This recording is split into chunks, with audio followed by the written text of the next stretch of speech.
ඔන්න ඉතින් අදත් ඔයාලා හැමෝම මගේ නිව්යෝක් කිචන් එකට හරිම ආදරයෙන් පිළිගන්නවා. අද අපි ලේසියෙන්ම ගෝදම්බ රොටි ටිකක් හදාගෙන කොත්තු රොටි හදමු. කොත්තු රොටි කන්න ගොඩක් අය ආස වුණාට ගෙදර කොත්තු රොටි හදන්න හුඟක් අය උත්සාහ කරන්නේ නැහැ. ගෙදර කොත්තු රොටි හදන එක හුඟක් අමාරුයි කියලා තමයි හුඟක් අය හිතන්නේ. ඒ වුණාට කඩේ තියෙන විදිහට ලොකු කොත්තු රොටි තැටි නැතුව ගෙදරම තියෙන රොටි තැටියේ ගෝදම්බ රොටි ටිකක් හදාගෙන හරිම රසට වගේම හරිම අඩුම වියදමකින් කොහොමද කොත්තු රොටි ටිකක් හදාගන්නේ කියලා එහෙනම් අපි බලමු. ඉතින් අපිට මේ කොත්තු රොටි හදාගන්න මූලිකම ඕන වෙනවා මේ වගේ පොඩියට කපාගත්තු ගෝදම්බ රොටි කෑලි ටිකක්. මේ ගෝදම්බ රොටිත් හදාගන්නම තමයි අද මම මේ කොත්තු රොටි එක හදන්නේ. ඒ වගේම අපිට කොත්තු රොටි හදන්න ඕන එළවලු ටිකත් මම මේ විදියට ලෑස්ති කරගෙන තියෙනවා. මේ විදියට කරපිංචා ටිකක් කපාගත්ත ලුණු ටිකක් ඒ වගේම මම අද මේ කොත්තු එකට නයි මිරිස් කරලකුත් කපලා දාගන්නවා. ඔයාලා සැරට කන්නේ නැත්තම් මේ නයි මිරිස් නොදා හදන්න. එහෙම නැත්තම් මේ නයි මිරිස් එකේ ඇට අයින් කරලා හදාගන්නත් පුළුවන්. හැබැයි මේ නයි මිරිස් එකෙන් කොත්තු එකට හොඳ සැරක් වගේම අමුතුම රසක් එනවා. තව මේ විදියට හීනියට කපාගත්ත ගෝවා ටිකක්, කැරට් ටිකක්, ලීස් ටිකක් තියෙනවා. මේ හැම එළවලුවක්ම මම ග්‍රෑම් 100 ගානේ අරගෙන තියෙනවා. ඉතින් තව අඹරගත්ත ඉඟුරු සුදු ලුණු තේ හැන්දකුත් මෙතන තියෙනවා. තව අපිට ඕනේ මේ කොත්තු එකට දාගන්න මේ විදියට මිරිසට හදපු හොද්දක්. චිකන් හොද්දක් වගේ. ඒ වුණාට මම මෙතන හදාගෙන තියෙන වෙජිටේරියන් අයටත් කන්න පුළුවන් විදිහේ මස් මාළු මොකුත් නැති මිරිස් හොද්දක්. ඉතින් මේ දේවල් තමයි අපිට මූලිකවම ඕන වෙන්නේ. එහෙනම් අපි බලමු කොහොමද රසයට මේ කොත්තු ටිකක් හදාගන්නේ කියලා. මම පාන් පිටි කෝප 3ක් මේ විදියට හලාගෙන ඒ පිටියකට ලුණු තේ හැඳි එකක්, තෙල් මේස හැඳි දෙකක් දාගෙන ටිකක් කලවම් කරගන්නවා. දැන් මම මෙතන වතුර කෝප්ප එකක් මිලිලීටර නම් මිලිලීටර 250ක් අරගෙන තියෙනවා. මේ වතුර ටික මම දෙතුන් පාරකට දාගෙන මේ විදියට කලවම් කරගන්නවා. ඉතින් අපි මේ හදාගන්න ඩෝ එක ගොඩක් තද ඩෝ එකක් විදිහට නෙමෙයි හදාගන්නේ. මොකද තද ඩෝ එකක් හදාගත්තොත් අපිට මේ ඩෝ එක දිග අරගන්න අමාරුයි. ඒකින්ද සාමාන්‍ය තද නැති සොෆ්ට් ඩෝ එකක් එන විදිහට හදාගන්න. තව මේකට වතුර ටිකක් මදි. මම තව වතුර මේස හැඳි 3ක් විතර දාගෙන මේ විදියට මේ ඩෝ එක හොඳට අතින් අනා ගන්නවා.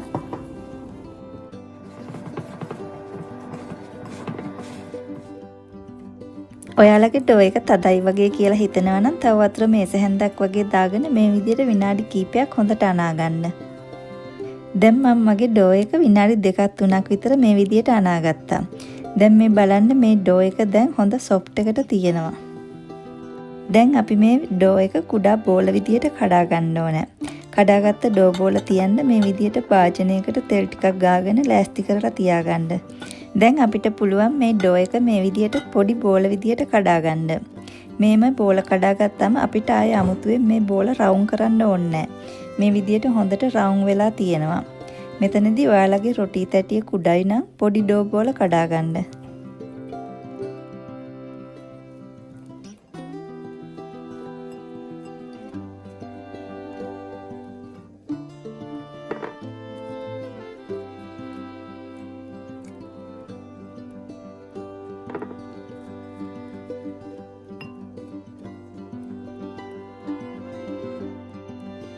දැන් මම මේ විදිහට ඩෝ බෝල ටික ඔක්කොම කඩාගත්තා.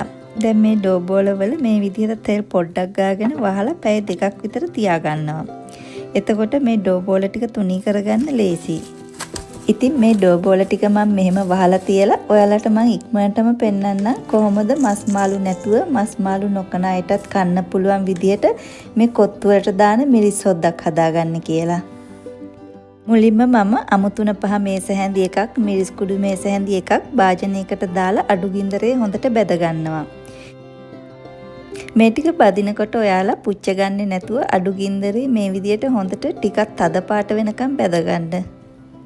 මේ ටික හොඳට බැදුනම අපිට හොඳ සුවඳක් එනවා. ඒ වගේම මේකෙන් තමයි අපේ හොද්දට හොඳ රසක් එන්නේ. දැන් මේ ටික බැදිලා ඇති. මම මේ ටික වෙන භාජනයකට අයින් කරලා ඒ භාජනයේටම තෙල් මේස හැන්දක් එකහමාරක් විතර දාගෙන රත් කරගන්නවා. මම මෙතන අරගෙන තියෙනවා කරාබු නැටි දෙකක්, කරද මුංගු දෙකක්, තරමක කුරුදුපතු කෑල්ලකුයි, සූදුරු තේ හැඳි එකකුයි. දැන් තෙල් ටික රත් වුණාම මම මේ ටික දාගෙන අඩු ගින්දරේ තප්පර 30ක් විතර බැදගෙන කපාගත්ත ලූණු ටිකක් පොඩි නයි මිරිස් කරකවි දාගෙන ඒ ටිකක් වෙලා සුවඳ එනකම් බැද ගන්නවා. මේ දේවල් ටික දැන් බැදුන නැති. දැන් මං අඹරගත්ත ඉඟුරු සුදු ලුණු පේස්ට් එකෙන් තේ හැන්දක් විතර දාගන්නවා. දැන් මං ආයෙමත් 3-5 මේස හැඳි භාගයක් මිරිස් කුඩු මේස හැඳි භාගයක් දාගෙන මේ ටික අඩු ගින්දරේ තප්පර 30ක් විතර හොඳට කලවම් කරමින් බැද ගන්නවා. ඔයාලට මේ කරි එක තව සැරට ඕනේ නම් ඔයාලට තව මිරිස් 3-5 ටිකක් වැඩිපුර දාගන්න පුළුවන්.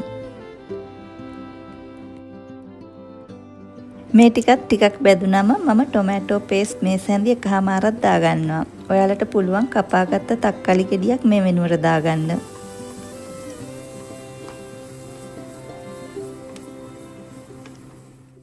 මේ තක්කාලි පේස්ට් එකත් අනිත් දේවල් එක්ක ටිකක් වෙලා කලවම් වුණාට පස්සේ මම වතුර කෝප්ප දෙකක් දාගෙන ඒ එක්කම බැදපු මිරිස් කුඩු 3-5 කුඩු ටිකක් දාගෙන ලිපේ ගින්දර ටිකක් වැඩි කරලා විනාඩි 20ක් විතර උයා ගන්නවා. මේ වෙලාවේදී ඔයාලට පුළුවන් ලුණු දාගන්න. මම ලුණු තේ හැඳි එකමාරක් විතර දාගෙන මදි නම් පස්සේ තව ටිකක් දාගන්නවා. මේ අතරේ මම මේ කරි එක ටිකක් උකු කරගන්න කෝන්ෆ්ලවර් පුරවලා තේ හැඳි එකක් සාමාන්‍ය ඇල් වතුර ටිකක් දාලා කලවම් කරලා තියාගන්නවා. දැන් මගේ මේ මිරිස් හොදියක හොඳට නටනවා. මම දැන් කෝන්ෆ්ලවර් ටිකක් දාගෙන තව ටික වෙලාවක් ලිපේ තියලා ලිපෙන් අයින් කරගන්නවා. දැන් මේ වෙලාවේදී හරියට මස් කරි එකක් හැදුවා වගේ හරිම සුවඳයි. ඒ වගේම මස් මාළු දැම්මේ නැහැ කියලා රසයේ ලොකු වෙනසක් නැහැ. හොඳ රසට තියෙනවා. දැන් පැය දෙකකට පස්සේ මේ බලන්න මේ ඩෝ බෝල ටික කලින් තිබුණට වඩා ගොඩාක් සොෆ්ට් එකට තියෙනවා. ඒ වගේම මේ වගේ හොඳට ඇදිලා එනවා. එහෙනම් දැන් අපි බලමු කොහොමද මේ වයින් ගෝදම්බ රොටි ටිකක් හදාගන්නේ කියලා.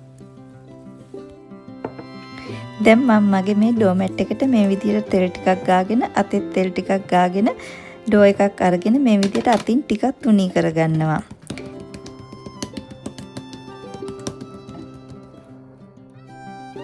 දැන් ඩෝ එක තරමක් තුනී වුණාට පස්සේ ඩෝ එකේ දාරෙන් අල්ලගෙන මේ විදිහට ඇදලා ඩෝ එක තව දිග අරගන්නවා.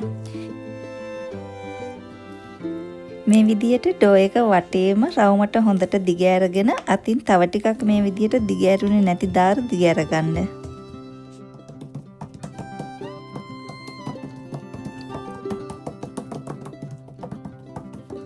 දැන් මේ වෙලාවේදී ඔයාලගේ රොටි පුච්චන තැටිය රත් වෙන්න තියාගන්න ඕනේ.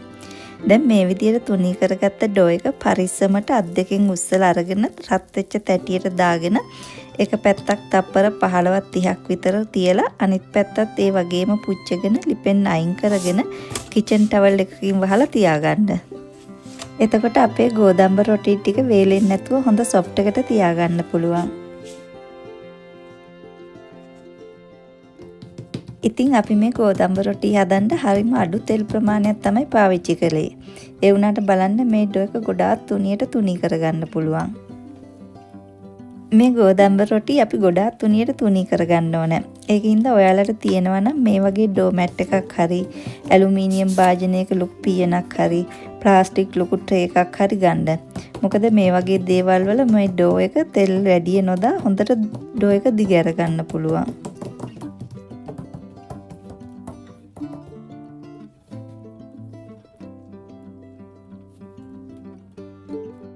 ඔයාලා මේ විදියට තුනී කරගත්ත ඩෝ එකත් ඇටියට දාගත්තාම තව ඩෝ එකක් ඉක්මනට දිග අරගන්න ලිපේ තියෙන ඩෝ එක පිච්චෙනකම්.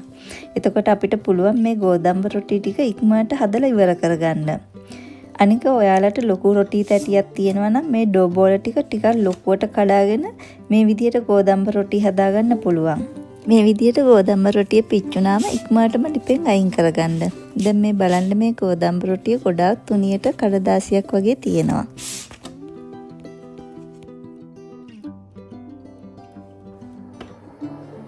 මේ ගෝදම්බ රොටි තුනී කරනකොට මේවා හරියට ලස්සනට රවුම් වෙන්න ඕනේ නෑ.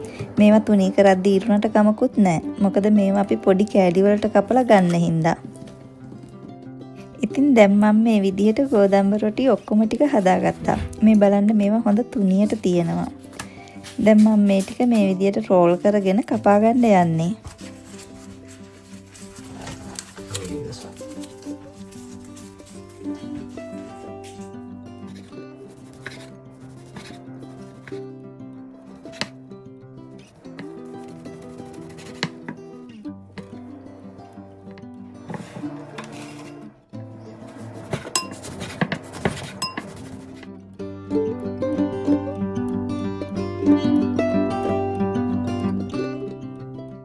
දැන් මං හදාගත්ත ගෝදම්බ රොටි ටික ඔක්කොම මේ විදිහට කපා ගත්තා. දැන් එහෙනම් අපි කොත්තු රොටි හදන්න පටන් ගමු. දැන් මං තෙල් මේස් හැඳි දෙකක් විතර දාගත්තා. තෙල් ටික රත් වෙද්දි කපාගත්ත ලුණු කරපිංචා නයි මිරිස් ටික දාගෙන ටිකක් වෙලා මේ ටික බැදගෙන ඉගුරු සුදු ලුණු පේස්ට් එක දාගන්නවා. ඔයාලට තියෙනවා නම් මේ වගේ ටිකක් ලොකු පෑන් එකක් ගන්න. එතකොට අපිට ලේසි මේ කොත්තු එක කලවම් කරගන්න. දැන් මේ ඉඟුරු සුදු ලුණු පේස්ට් එක දාගෙන පොඩ්ඩ වෙලාවක් තෙලේ කලවම් කරගෙන කපාගත්ත කැරට් ටිකයි ගෝවා ටිකයි දාගන්නවා. ලීස් ටික මන් දාගන්නේ මේ කැරට් ගෝවා ටික ටිකක් ඉදුණට පස්සේ. දැන් මන් ලුණු තේ හැඳි එකමාරක් විතර දාගන්නවා. ඔයාලා කැමති නම් මේ වෙලාවේ කෑලි මිරිස් ටිකක් ගම්බිරිස් කුඩු ටිකක් දාගන්න පුළුවන්. මං කෑලි මිරිස් දාගන්නේ නැහැ මොකද මගේ නයි මිරිස් කරට ගොඩක් සැරහින්දා. දැන් මේ ටික පාගෙට ඉදිලා තියෙන්නේ. මං ලීස් ටික දාගෙන ටිකක් කලවම් කරගෙන බිත්තරයක් දාගන්නවා. ඔයාලා කැමති නම් බිත්තර දෙකක් හරි තුනක් හරි දාගන්නත් පුළුවන්. මම මේ විදියට ලොකු පෑන් එකක් ගත්තට මම මේක පිරෙන්න කොත්තු හදන්නේ නැහැ. එතකොට රසට කොත්තුව හදාගන්න බෑ. ඒකින්ද මං හදන්නේ එක්කෙනෙක්ට ඇති වෙන ප්‍රමාණයට කොත්තුවක්.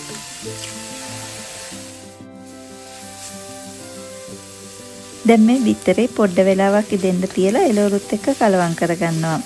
මේ ටිකක් හොඳට කලවම් වුණාට පස්සේ මං කපාගත්ත ගෝදම්බ රොටි ටිකත් මේ විදියට දාගන්න ගමන් කලවම් කරගන්නවා.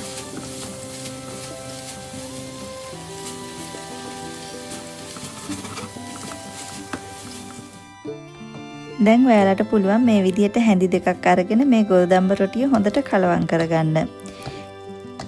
මේ විදියට ලිපේ රස්නේ ටිකක් වැඩි කරගෙන ගෝදම්බ රොටි කෑලි ටික එළවලුත් එක්ක විනාඩි 2-3ක් විතර හොඳට කලවම් කරගන්න. එතකොට තමයි අපේ කොත්තු එක රස. මේ විදියට ගෝදම්බ රොටි කෑලි ටික එළවලුත් එක්ක හොඳට මේ විදියට කලවම් වුණාට පස්සේ අපිට පුළුවන් අපි කැමති චිකන් කරි හරි පෝක් කරි හරි කැමති කරි එකක් දාගන්න.